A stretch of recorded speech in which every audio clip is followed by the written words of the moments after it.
Hi again, Trish Triumpho Sullivan here, and we're on Lecture 1, Part 2 of Introduction or Welcome and Supply List.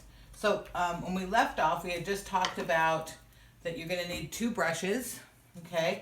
You're going to need a flat brush probably and a round brush, and let me get those out again really quick and just to show you in case there's been a break between our our 2 class lectures here. So there's a round brush and there is a flat brush. So that's notice that the handles are much longer than the handles on the watercolor brushes. Watercolor brushes, the handles are usually only about 6 inches long. Oil brushes, you're going to have longer handles, and the bristles are stiffer, right? The watercolor brushes, the bristles are really soft and kind of silky, and these are going to be a little bit stiffer bristles because the paint, oil paint, is a more substantial paint. It's not as watery or liquidy, I should say, as watercolors are. So you definitely need 2 brushes. That's your minimum, 2 brushes. And this, you guys, is a canvas brush roll. All right, you can see it right here. The brushes go in these little compartments. If I was going to put a brush in, I would put it in just like that. And then it folds over and rolls up, and that helps keep your brushes from getting messed up or funky or the bristles all going nuts. So one thing you never want to do is put your brush somewhere bristles down. You think of your brush as you would your hair. You want to treat it gently, right? You wash it carefully, treat it really gently. So this is a type of a brush roll, just a canvas roll. I have a little fancier kind of a book. But you don't need anything fancy for this class, you guys, right? So do what you think works for you. Then next you're going to need a palette. And let's write this. Oh, and I did write down that you need some kind of terpenoid or a turpentine substitute. There's a lot of stuff that's not legal in California anymore. So it's sometimes a little difficult to get your hands on stuff. But you want to try to get your best quality terpenoid. I recommend that you go to somewhere like Dick Blick to get it. I don't know that there's anything available here locally anymore. Just saying. So some kind of turpentine substitute. And next you need a palette.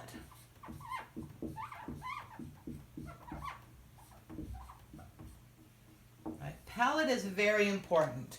It's where you mix your paint.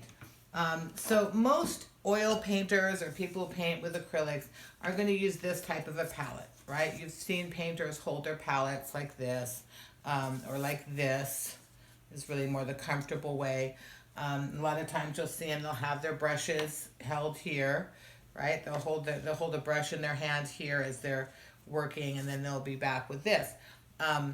So having a palette is very important, but it doesn't have to be anything fancy. You don't need to buy, this is a wooden palette. They make plastic ones too, and acrylic ones, like out of clear. I've seen clear acrylic ones as well. You notice that I don't really clean my palette off very much, and that's because I'm often working on projects where I need the paint. I want to have the paint color so I can see what I'm mixing, right? So usually when you're done, you scrape the excess paint off, and that's okay, but you don't really have to wash it. You don't really wash it or clean it. It's okay to have some paint build up on your palette. It makes you look like a real painter, right? So palette, very important. You'll notice that on this palette, and I have it covered in dry cleaner plastic because I have a project I'm working on, and with oils, you can actually cover your oil palette with plastic and keep your oils moist for a long time, days. So this is a good way if you have a little break between a painting and you don't want to waste your paint because paint's expensive, let's face it. So you'll notice I have some plastic covering this because I was using it to keep my paint. But you'll see I have two little pots, two little jars, and I'll kind of hold it up so hopefully you can kind of see what they look like. There's two of them there stuck to my palette by with a little clip. And these are palette pots, or they're used for a little bit of linseed oil and a little bit of turpentine or terpenoid. And this is how you mix your paint. So you put a little bit in each one, and as you're painting, you'll take a couple drops in with your paint to keep it, to thin it out, right? Because you don't want it to apply it full thickness, because it'd be too much, too thick. And you wouldn't get very much coverage. So you thin it up. So, with watercolors, your thinning agent is water. With oils, you normally mix a little bit of linseed oil and a little bit of turpentine. So for your palette, you don't have to have those little pots. I've actually, when I didn't have enough money to spend to buy these little palette pots, I've actually used, in the past, I've actually used those little tiny glass jars. That sometimes you see like little mini jars that jam or jelly comes in. They're little like sample size ones, or little tiny honey jars. Those work great in place of palette pots. So you'll need a palette, and I forgot to tell you about the linseed oil. You'll need, let me see, I know I have some here. You'll need some linseed oil, and this is a really good quality one, but you don't have to get this particular brand. But this is linseed oil, and you can see it looks kind of like olive oil. People do use different things. Sometimes they use safflower oil or walnut oil, but linseed oil is the main one. Now, linseed oil can be flammable, so you do have to be careful.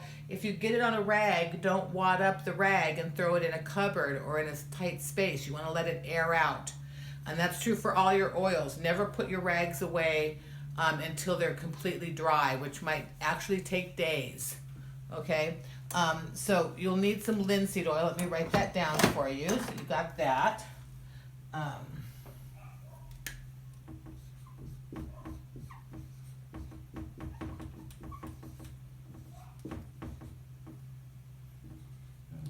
So these are your two, your turpentine substitute and your linseed oil are your two things that you use to cut your paint, to thin your paint out a little bit. And I know I told you about the palette. You can use a regular white plate. Like, I got this one from Goodwill for like 25 cents. Right? It's a great palette. You can use it for watercolors or oils, but only one. Don't mix it back and forth, okay? But a plate like this size, or a little bit bigger one, it should be white, so that you can see your paint colors, right? So palette really important. You got to have one. Once again, you're going to need a sponge. I recommend a natural sponge. Once again, you can go to a hardware store where you probably can get, in the paint section, you can find some that are pretty inexpensive, okay?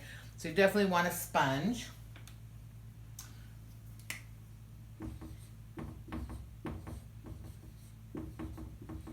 I think I told you need rags, right? So make sure for oils, you guys, you need at least 3 or 4 rags. And make sure, like I think I showed you, you can get shop towel rags like that. This one is an old like washcloth or kind of hand towel. But you see I have several different ones here in my paint box. The other thing I recommend that you need is a palette knife.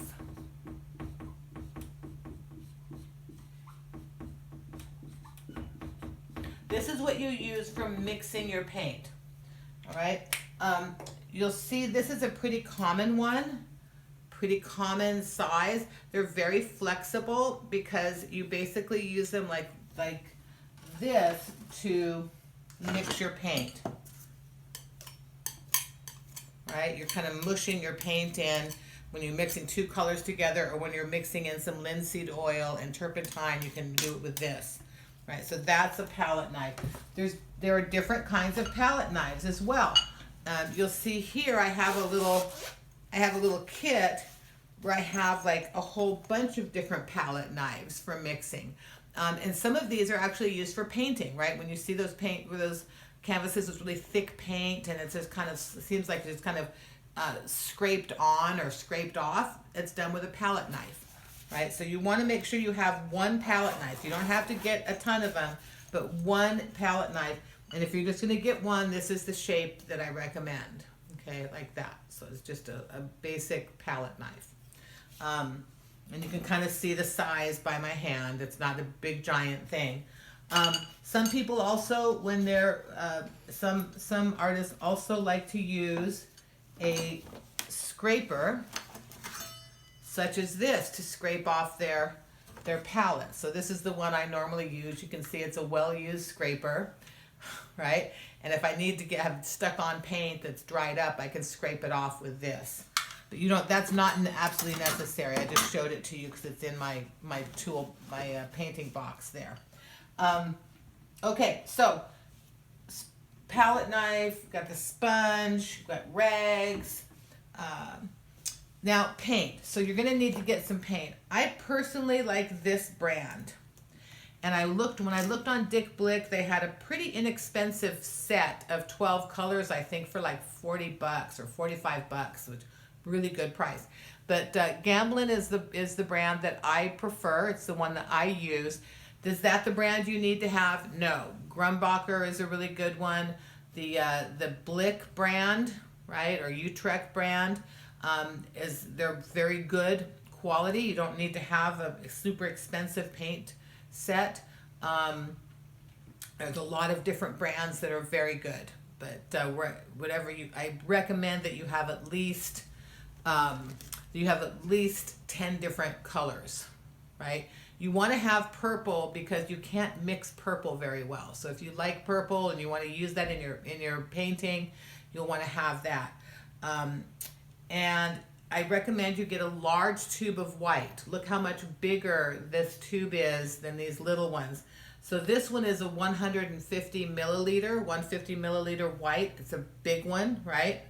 And then these tubes here, these are 37 milliliters. Some kits have much smaller tubes, like have little tiny tubes. The problem with that is that that's enough to paint like one painting with. So make sure you look when you're buying your paint that you have like 37 milliliter tubes. Like that's what's in the paints that you get. That's the size. And get a big white, right? 150 milliliters is about right for a white.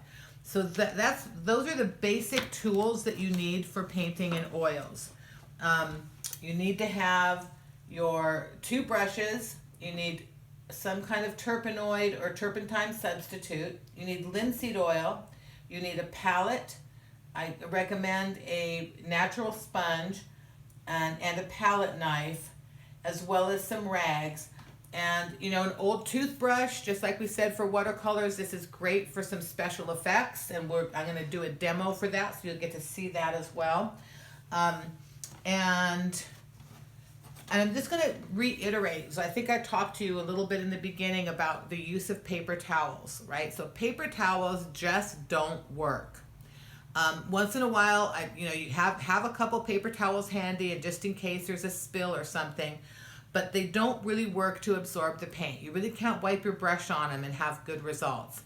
So you really need to have, you really need to buy or keep, I should say, 4 or 5 paper towels with your paint supplies, just in case you need to have a little cleanup, you have a little mess going on. And that said, the other thing that I recommend is that you wear clothes that you don't care about, including your shoes. Oil paint does not come off very easily. So if you get oil paint on your clothes or you get it on your shoes, it's going to be there, right? So don't wear your $200 pair of shoes that you just bought, or your brand new, like super nice jeans or shirt or whatever. Wear some old crappy clothes when you're painting. Like even when you have an apron on. It's amazing how you can weirdly get paint in strange areas on your clothes and then track it all over the house. And oil paint does not clean up very easily. So it's important that you try to, be aware of that. Be aware of the fact that that oils can be very, very messy. Okay, so you want to have old clothes on. That's pretty much it for our supplies that we need. And once again, I'm just going to say you also need something to keep your supplies in. It could be a backpack, it could be a box, it could be a tackle box, you know, something where you can keep your brushes and your paints and all your cleanup supplies together. The next lecture, I'm going to talk to you a little bit about there's some special soap that I recommend using for cleanup, but I'll tell you about it in the next lectures. I don't have it in front of me, so I want to show it to you as well. And so that's it for supplies. Next lecture, we're going to start talking a little bit about the actual act of painting and what we're going to be doing, and we'll do some demos with that. So with that said, we'll see you next lecture.